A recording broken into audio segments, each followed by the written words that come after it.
Chapter 1. Whatever I am, we are aware. We experience reality. Consciously, we interact with reality. And reality reacts to us and interacts with us. Seasons touch us. Planets move us. The oceans bath us. The moon and lights us. And everything around us either brings us aggravation, peace, or enjoyment. We are not human alone, as interacting with human culture or society alone. We are immeasurably part of everything. We are born from the fabric of the universe, made from the smallest bits of reality. The universe is a part of us, of our person, of our body. Our existence is crafted from the bowels of the existence itself, from its own components. They have been sewn together and turned into the bodies we inhabit. But we and our awareness are a mystery. Inside this cage, all are trapped, stuck in this time, in this place, unable to transition space at will, unable to do, be, and see as we will, unable to project ourselves to the corners of the world, by power of will. Everything around us is mechanical. All of it. Why? Why stuck? Why limited? Why are we? Why do we exist? Is there a reason? These are reasonable queries. But no one can answer me. At least not without arguing with someone else about their take on the matter. Why has the truth abandoned us? Man without truth is like a caged animal, pitted against another caged animal. Viciously, they will fight each other, neither improving the situation. Ignorance is inherent. The ability to reason, deduce, and problem solve is also inherent. Questions and answers. I don't believe that any question exists without an answer. The answer may not immediately be comprehended, but it does exist. I believe that all questions and all answers are equal to the same product, that product being equivalent. I believe that reality, in whole, is home to all existence, and therefore, is home to all fact. That makes all fact, reality, and states as unknowns, are facts not yet realized by human consciousness, but otherwise, still fact. Missing pieces, to seek what is, and divide it from what is not, is a part of being human. It's a conscious ramification, an instinct forced on us by the mystery of our being born without the answers. I didn't ask to be here. I was born into a world I did not create, subject to laws existent in the universe before my own existence began. I was given no choice for parents or siblings. I had no part in the genetic construction of my own body. Crippled or deformed, I had no choice. To what part of the world I would be born, and the leaders therein, I had no choice. Nor had I the choice for what I would be taught by those here on the earth before me. That my infant and adolescent self would be dependent for survival on those mentally and physically matured to the world, that had I no choice in. At no time, over any detail concerning my birth, did I have voice. I did not ask to be here. Yet, here, is where I am, abandoned at birth, to realize myself, and make manifest, my internal being, into this external world, is the challenge that being born stranded me with. Till death, we're dying. Every breath we take is a step toward death. We can't help it. We can't stop it. Not breathing isn't an option, but a waste of precious time. It forces my recognition and my respect. It demands a certain level of attention, compelling me to explore the questions of self. Who am I? And what did I believe? And is what I believe true? I have one life, a set number of breaths, and only one chance to be, and do whatever it is I'll be or do. Life, lifelong, I have a certain but unknown frame of time to which I will be. That course, its navigation and destination are mine to answer. Its longevity, being however long I shall exist, is mine to travel, but not fully mine to decide. That includes all circumstance, and situation, and stimulus that make contact with my presence, not just my own self-induced response and interaction. What that means, is that it will always be me, and my life, and my decisions, and my person, and my well-being. The dark death. To embrace ignorance is to die a dark death, giving self to nothing. I don't want to give my life and my soul to the dark of ignorance. I want to know, moment last, that what I have spent my life believing to be true, is true, not a lie, lifelong embraced. Who am I? Each person is born an individual, having the power of free will. With it comes profound obligation to being self-consciously aware of our own beliefs and opinions, and the consequence to our choices and actions. To ignore the power and responsibility of free will is itself a choice, chosen, and not an only human handicap. We are human. We are power. We are choice. We are the one possible future, answer of self, and strength of soul, that will ever exist to us. Self is a variable equation. Who we are is an open question, that because of choice, must be closed. Option mandates direction, direction mandates selection, selection mandates choice, which leaves no other choice but to choose. An intimate process, self-declaration is a form of personal interrogation, in which we communicate with our self-conscious, reason and evaluate the surrounding world, and then make appropriate decisions based on our findings, and how they relate to our own well-being. Self is a riddle of choice. Question meets answer, go left or go right. Morally, psychologically, physically. Every time we have to choose, we ask ourselves, who am I? And every time we've chosen, we've answered, what am I? My mind is superficial, the go-between will and action. My body is unimportant, does what I say, and isn't me. So I must be neither mind nor body. And yet, I control both mind and body, making me some kind of living control, some kind of living power. If there is any such thing as soul, then I must be that very thing. The soul. I am more than a name. What power has a name? It's a label for others to address and identify us. It's what they say when they talk about us. It's a tag, our designation from birth. We wear it like collars, like stamped property. It does nothing more, accomplishes nothing more, cannot speak for us, and say, this is who I am, or this is what I believe. It fails to have life of its own. I, who I am, is alive. I am living. I have thoughts and dreams and emotions. I am a person. I am a soul. I am more than a name. I am more than animal. Mankind shares all the basic senses of awareness that our cousins in the animal kingdom have: sight, sound, taste, touch, smell, memory of experience, and emotional self-consciousness. But it is our intellectual and spiritual awareness that set us apart. As a species, we have the power of artistic creativity, mathematics deduction, the ability to choose principle over will and instinct, to reason right from wrong, comprehend invisible factors, express any number of feeling or emotion through organized communication, contemplate dimension, apply science, assign classification on basis of fact, principle, characteristic, and property, as opposed to general experience, and revere the pure holiness of life, its beginning and sustaining. All life is special, but human life is blessed, and should be profoundly respected. What makes a man, a man? If you take everything away from a man, his friends, his family, his home, you will be left with the one thing in life that makes him who he is: his soul.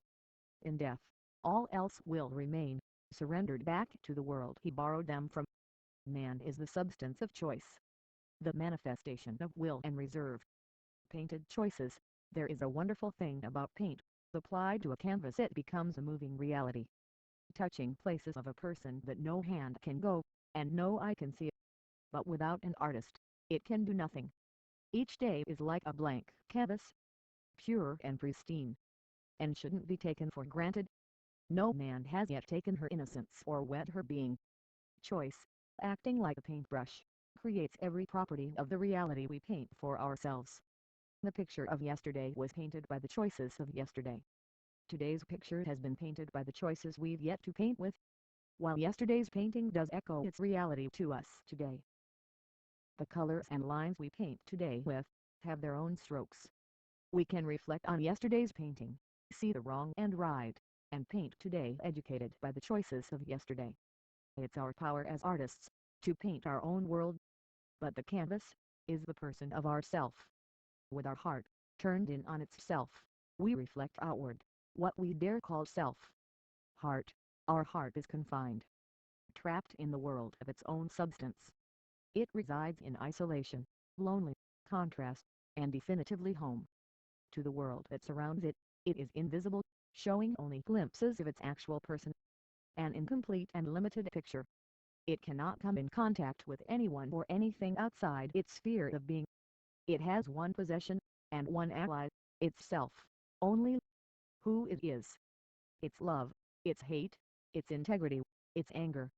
And the sad knowledge that no one can see it. No one can hear it. And no one can feel its true person. Separated entirely, but very much a living being, our heart lives its entire life, alone. In a realm of reality by itself. Removed from the world, and absent of physical senses. It is forced to acknowledge self. To define, explore, and realize who it is. The only true power it has. Beliefs. Beliefs are meant to limit. They're meant to counter the complexity of being so insignificant when standing alone against the unknown powers of the universe. They're meant to balance self's relationship with the factors that make up this big place called reality. They're meant to help the heart keep beating when the soul says no more, and the mind to trust when the body can't do it. They're meant to bring self to purpose and purpose to self. They're meant to be our companions through life when no one else is there, and our best friend when no one else seems to care. Beliefs too. You can believe based on your senses, but those are limited to self. You can believe based on factors, but those are limited to the difference between what is known and what is not. But either way, you face limitations, and will still have questions left to ask and answer. I believe it must be found, and that it is already, if I know it or not. And because it is, it exists, and I exist. And that makes I and the unknown answer exist. Because all exists in the same master existence. Together, in the same verse, even if not perceptible. The puzzle, all that we experience in the solitude of self and being. Though it feels grand and stretched, it is never outside ourself. Questions are the response of our ignorance. We face reality as one who knows nothing, and needs to know much. We live in reality, but we are not conscious of its vast contents. Piece by piece, a puzzle takes shape. We begin to notice more and more of reality, gaining answers to our questions. We are not learning the puzzle of reality. It is reality already, and already established. We are learning our place, growing in opinions and perceptions, growing the world within our person. Conscience, reality, is reality. The straightforward fact. A rock is a rock. A babbling brook is a babbling brook. A solar system is a solar system. A field of golden grass is a field of golden grass. Reality is. It has no argument. Man is straightforward only in death, birth, and form. His conscience is not a realm of fact. It's a realm of argument, where the battle of right and wrong takes place. The battle that is spilled over into the realm of reality, where the world that surrounds man is affected by his own inner turmoil. And creatures untold are moved by the force of man's decision and indecision both. Right and wrong, argument, is the only determining factor in the structured settlement of the reality that is in man's mind. It cannot be solved by ration or reason alone. Elements of argument themselves. It must contend with itself. Has no choices without cost. And each bears a cross. Unloosing the counsel of man's person. Who will weigh in on every decision? The mind, the heart, and the soul, each. Man is required by his conscience to resolve right from wrong, to erect a parameter of separation, and to identify the unknowns as either or, to the best of his conscious ability. The conscience is an aspect of consciousness that is aware of the effects and outcomes of actions upon self, others, and reality, as potentially harmful or beneficial. It recognizes that self is able to purpose harm, intend benefit, and / or be self-concerned instead. Conscience is a graphic file system of category and index that evaluates everything, all the time, like an antivirus program, to the point of keeping self from an ignorance of his or her actions. Conscience allows mankind to have a purpose, a self-definable purpose, that he wasn't born with. We are required. We are required, not by self, but by requirement. It exceeds us. surrounding us in every direction. With its origin, not in the person of man, we are required to act. Action is required. Anytime choice or temptation are presented to us, action is our response. Often, the reflection of dominate natures. But not all responses are the expressions of private will or nature. We are required to choose. We can choose. We are not obligated to be selfish. We can elect. We can cause. We can sacrifice. By conscious design, we can put the welfare of others before ourselves. We can set into motion, repercussion, intention, and circumstance that benefit others. And cause, for sake of the cause. We are required to be. To be, cause, is, caused. By, being the essence of the motion, that is our will, and that is willed. We are required to reject. We can choose the correct things of God over our own will. We can reject will. We can reject self. We can reject nature. With strength, effective and thorough, to the overthrowing of natural chains. We are required to warn. Man is a creature of opposition and war with himself, and able to be one person at any one time. Self, or self-successor. He cannot exceed the moment, and he cannot escape the responsibility of his expression and person. To the defining of who he is, in the essence of the moment, as it is required of him to be. Principle is his dwelling place.